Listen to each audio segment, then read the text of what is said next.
Medicine खाया है उसमें क्या चेंजेस देख रहे हैं बताइए। मेरे अंडर आर्म्स में व्हाइट कलर के पैचेस थे, दाग थे, वो तो 75% कवर हो गया। वो मैंने आपको फोटो नहीं भेजे थे लेकिन थे।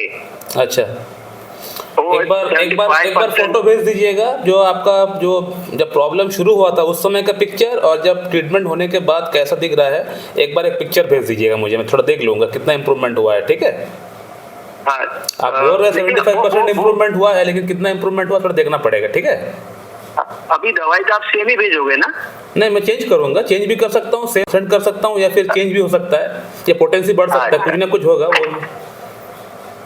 लेकिन मेरे को बहुत अच्छा लग रहा है, मेरा ठीक हो जाएगा कंफर्म, मेरे को लगता है अभी। अच्छा, तो आपका इतना जो विटिलिगो का प्रॉब्लम था वो काफी हद तक सॉर्ट आउट हो गया है ना? काफी हद तक मेरे जो मुंह पे जो लिप्स है वो भी 75% अच्छा हो गया है। अच्छा, ठीक। हाँ, तो मैं फोटो भेज दूंगा, आप उसके लिए मेरे को 2 महीने की दवाई भेज दो, मैं ठीक गूगल पे कर दूंगा। ठीक है मैं नमस्कार दोस्तों, अभी आपने जिस पेशेंट का आवाज़ सुना, इस पेशेंट को बेसिकली विटिलिगो की समस्या थी, यानी सफ़ेद दाग की समस्या थी। इनका चेहरे में बहुत ज़्यादा सफ़ेद दाग भरा हुआ था, खास तौर पे लिप्स का रीजन में, ये वाले रीजन पे काफ़ी हद तक सफ़ेद दाग भरा हुआ था, और चेस्ट वाला रीजन में इनका सफ़ेद दाग भरा हुआ था। बहुत बड़ा एरिया में ये सफ़ेद दाग भरा हुआ था, सफ़ेद चट्टे दाग इनका बॉडी में और भी कई जगहों पे है, लेकिन ये वाला जो रीजन है, जो आपका लिप्स के आसपास और चेस्ट वाला जो रीजन है, इसमें बहुत ज़्यादा भरा हुआ था। अब ये पेशेंट मेरे पास आने से पहले इनका एलोपैथिक ट्रीटमेंट कई जगहों से चला हुआ है, सप्रेशन काफ़ी हुआ है, लेकिन इनको कोई खास परिणाम वहाँ से नहीं मिल पाया। तो अब ये पेशेंट का ट्रीटमेंट मेरे पास पिछले 10 महीना से चल रहा है। थोड़ा समय इस केस में ज़रूर लगा, क्योंकि जो कंडीशन है थोड़ा टाइम टेकिंग केस है, क्योंकि हर केस ऐसा नहीं हो सकता है कि आज हम मेडिसिन देंगे कल ठीक हो जाएगा, हर केस ऐसा नहीं होता है। तो कोई केस में जल्दी इंप्रूवमेंट होता है, कोई केस में थोड़ा टाइम लगाता है। ऊपर से इनका जो सफ़ेद दाग है वो काफ़ी भरा हुआ था, फैला हुआ था, तो इस केस में थोड़ा टाइम लगा कि मुझे भी मालूम था। तो मैं पेशेंट को पहले सल्फ़र प्रिस्क्राइब किया था पूरा केस टेकिंग करके।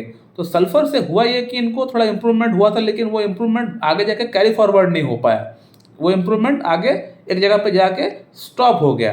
तो मैं पेशेंट का दोबारा केस फिर से रिटेक किया। रिटेक करने के बाद मैं पेशेंट को स्टैबिसेग्रिया प्रिस्क्राइब किया था। स्टैबिसेग्रिया से हुआ ये कि पेशेंट के अंदर बहुत जल्दी बहुत फास्ट इंप्रूवमेंट आ गया।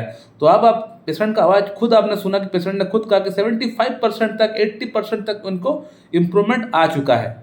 और जब कोई पेशेंट खुद आपके पास आके आपको ये बोलता है कि डॉक्टर साहब मुझे आपका मेडिसिन से 80% 90% तक इम्प्रूवमेंट हो चुका है, तब हमें सोचना पड़ेगा, समझना पड़ेगा कि वाकई में पेशेंट का अंदर बहुत अच्छा इंप्रूवमेंट हुआ है मेडिसिन से। तो चलिए आप थोड़ा बात करते हैं कि इस पेशेंट को मैंने पहले सल्फर क्यों प्रिस्क्राइब किया था, फिर बाद में सल्फर को चेंज करके स्टैबिसेग्रिया पे क्यों आ गया।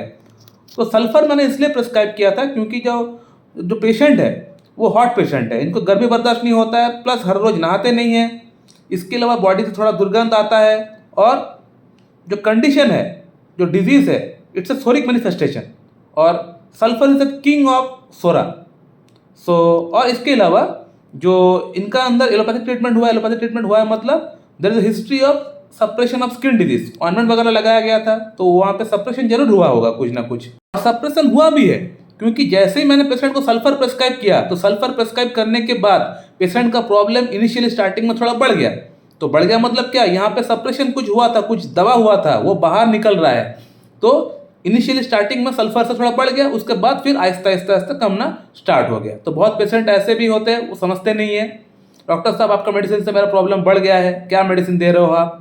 तो एज ए डॉक्टर आप पहले से पेशेंट को बोल दीजिए कि आपका मेडिसिन से जो मेडिसिन दे रहे हैं ये गुड सिग्नल है, अच्छा सिग्नल है। ऐसा अगर सिग्नल होता है तो ये खराब सिग्नल नहीं, इसको एग्रावेशन नहीं बोल सकते हम लोग, इट्स अ गुड सिग्नल। ये मेडिसिन जो है आपका वाइटल फोर्स को जाकर थोड़ा सा हिला रहा है, जिसके कारण से आपको हो सकता है स्टार्टिंग में आपको थोड़ा सा इनिशियली आपको 1 दिन के लिए या 2 दिन के लिए थोड़ा सा आपको प्रॉब्लमेटिक फील हो, लेकिन ये गुड सिग्नल है, आपका डिजीज़ जो है क्योर हो रहा है, एकदम जड़ से साफ हो रहा है आपका डिजीज़।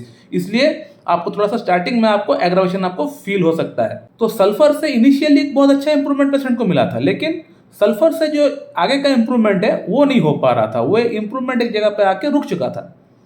तो इसीलिए मैं पेशेंट का केस फिर से दोबारा रिटेक किया। दोबारा केस रिटेक करने के बाद मैं स्टैबिसेग्रिया पे आ गया।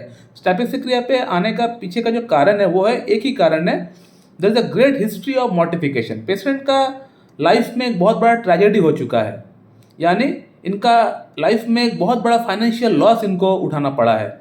बिल्कुल अर्थ से फर्श पे ये आ चुके हैं, यानी हीरो से जीरो बन चुके थे। अब फिर से रिकवरी कर रहे हैं, काफ़ी अच्छा रिकवरी उनका हुआ है इनका कहने का अकॉर्डिंग। लेकिन एक समय था, बहुत इनका अच्छा समय जा रहा था, लेकिन वो नहीं रहा, क्योंकि बहुत बड़ा फाइनेंशियल इनका लॉस हुआ है। और वो फाइनेंशियल लॉस होने के बाद से ही इनका अंदर ये समस्या शुरू हुआ।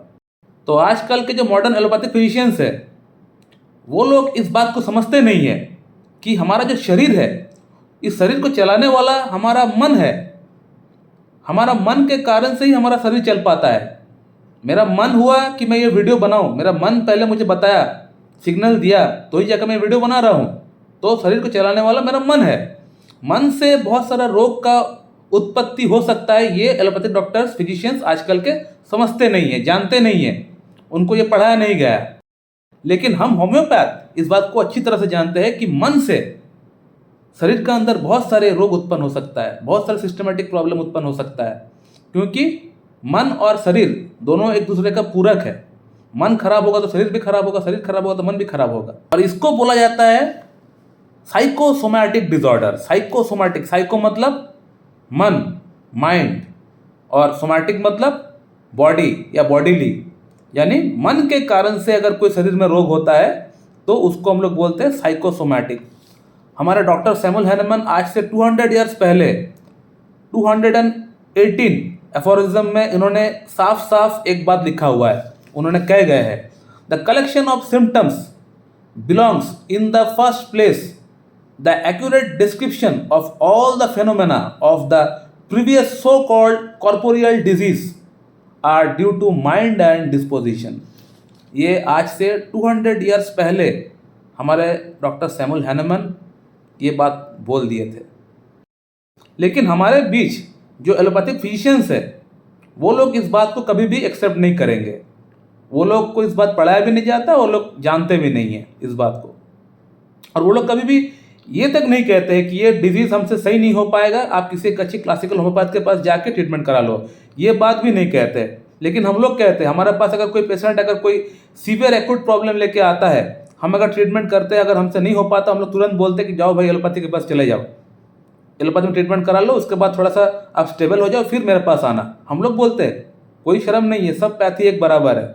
सो माय डियर फ्रेंड, आप लोगों ने देखा कि कैसे सल्फर से और स्ट्रेबेसिक्रिया से इतना क्रॉनिक समस्या को हम लोगों ने ऑलमोस्ट ठीक कर दिया है। मेरे पास पेशेंट का प्रीवियस पिक्चर नहीं है और पेशेंट के पास भी प्रीवियस पिक्चर उनका नहीं है, नहीं तो मैं वो आप लोगों से शेयर कर पाता। तो अभी मैं आप लोगों से पेशेंट का जो लेटेस्ट पिक्चर है वही मैं शेयर कर पा रहा हूँ। तो थोड़ी बहुत प्रॉब्लम बच गया है, वो प्रॉब्लम सॉर्ट आउट हो जाएगा पूरी तरह। सो माय डियर फ्रेंड, आप लोगों को वीडियो कैसी लगी आप लोग कमेंट करके बताइए। और अगर वीडियो अच्छी लगती है तो एक लाइक कर दीजिएगा, शेयर कर दीजिएगा।